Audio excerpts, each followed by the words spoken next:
Hello my student, my name is M Adam. जैसा कि आप जानते हो मैं आपके लिए एक वीडियो लेकर के आया हूं और ये वीडियो आपका होगा will you have to action के बारे में। ये will you have to action क्या होता है बच्चों? आपने हाई स्कूल और इंटर में ग्रामर के माध्यम से कुछ हेल्पिंग वर्ब यानी कुछ टेंस आपने पढ़ा होगा और उस टेंस में आपको अलग अलग तरीके से अलग अलग तरह से आपको हेल्पिंग वर्ब मिलता है और यहाँ पर जो आपको एक हेल्पिंग वर्ब है उसी से रिलेटेड है, बट यहाँ पर एक वर्ड एक शब्द आपको एक और दिया गया है जिसका मतलब है हैव टू यानी पड़ेगा। तो लेकिन यहाँ पर विल के साथ में हैव टू आया है तो इसका मतलब हो जाएगा जाना पड़ेगा यानी पड़ेगा, पढ़ेंगी, पढ़ेंगे। इसकी पहचान होती है बच्चों, पड़ेगा लिख लेंगे, पड़ेगा,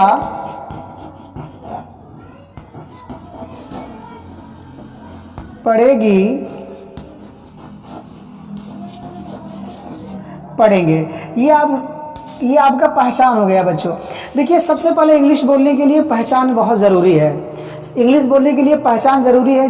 जब तक आपके पास पहचान नहीं है, सेंटेंस की पहचान नहीं है आपके पास, तो आप सेंटेंस आपका गलत हो सकता है। आप बोलते समय हिचकिचा सकते हैं, सेंटेंस गलत हो जाएगा, आपकी बात लोगों तक पहुंचेगी लेकिन गलत पहुंचेगी। लेकिन अगर आपके पास एक हेल्पिंग वर्ब की पहचान आपके पास है तो आपको कोई समस्या नहीं होगी। चलिए ठीक है, मैं अपनी बात को शुरू करता हूँ। सबसे पहले आपको जो दिखाई दे रहा है वो आपका है will you have to action. Will you have to action का क्या मतलब है?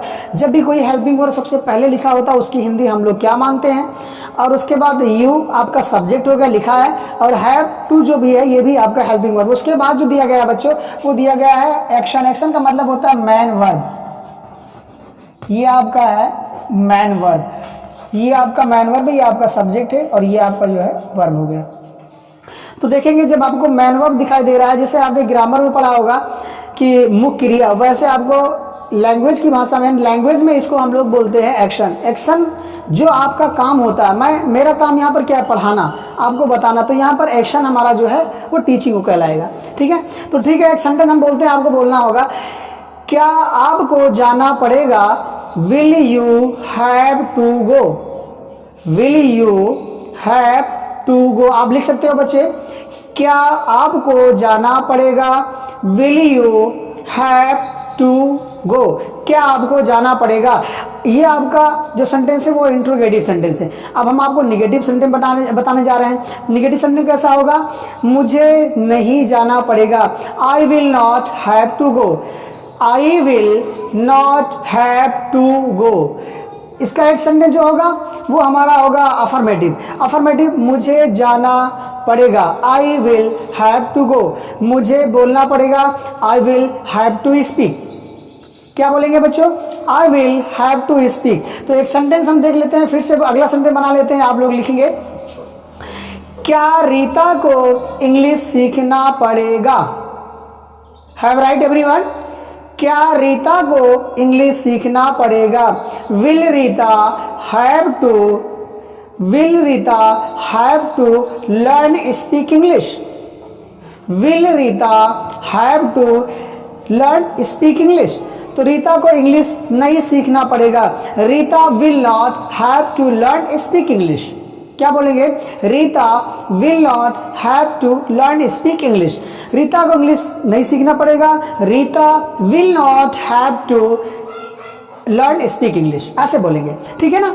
तो मैं आपको इतने स्लो मोशन में इस वजह से पढ़ा रहा हूं ताकि आपको मेरी बात समझ में आनी चाहिए। मेरा मकसद ये नहीं कि हम आपको मैं वीडियो बना करके यूट्यूब पर डाल दूं और बस उसी से हमारा काम चलता रहे, ऐसा कुछ नहीं है। मेरी बात आप तक उस तरह से पहुंचेगी जिस तरीके से लोग लाइव क्लास में लोग सामने होती है। जो भी मेरा वीडियो देखेगा उसे इस प्रकार से महसूस होगा कि ये ऐसा महसूस करेगा कि मेरे सामने कोई खड़ा होकर के मुझे पढ़ा रहा हो, ना कि कोई वीडियो बना रहा। ठीक है ना? तो जैसे यहाँ पर 25-30 लोग बैठे हैं तो उन तक हमारी आवाज़ बराबर पहुँचेगी। किसी बच्चे को कोई दिक्कत है? ए रेहान तुम बताइए, तुमको कोई दिक्कत है? तुम बताइए सुफियान, तुम्हें कोई दिक्कत है? प्रदीप तुम्हें कोई दिक्कत? ठीक है, तुम्हें कोई दिक्कत नहीं है तो सेंटेंस आपका क्लियर है। तो मैं अगला सेंटेंस बताने जा रहा हूं बच्चों। क्या उन्हें अंग्रेजी बोलना पड़ेगा? Will they have to speak English?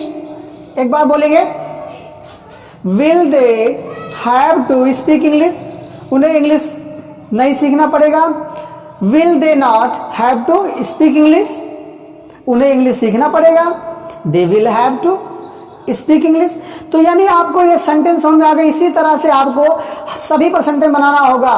क्या उसे इंग्लिश बोलना पड़ेगा, will she have to speak English, will he have to speak English, will I have to speak English, will we have to speak English, will they have to speak English, will you have to speak English। यानी क्या तुम्हें बोलना पड़ेगा, क्या उन्हें बोलना पड़ेगा, क्या मुझे बोलना पड़ेगा, ठीक है ना, क्या हमें बोलना पड़ेगा, क्या उसे बोलना, क्या उसको बोलना पड़ेगा। यानी इस तरह से सभी सब्जेक्ट पर आपको इंग्लिश बनाना है, सेंटेंस बनाना है और इंग्लिश में बोलना है।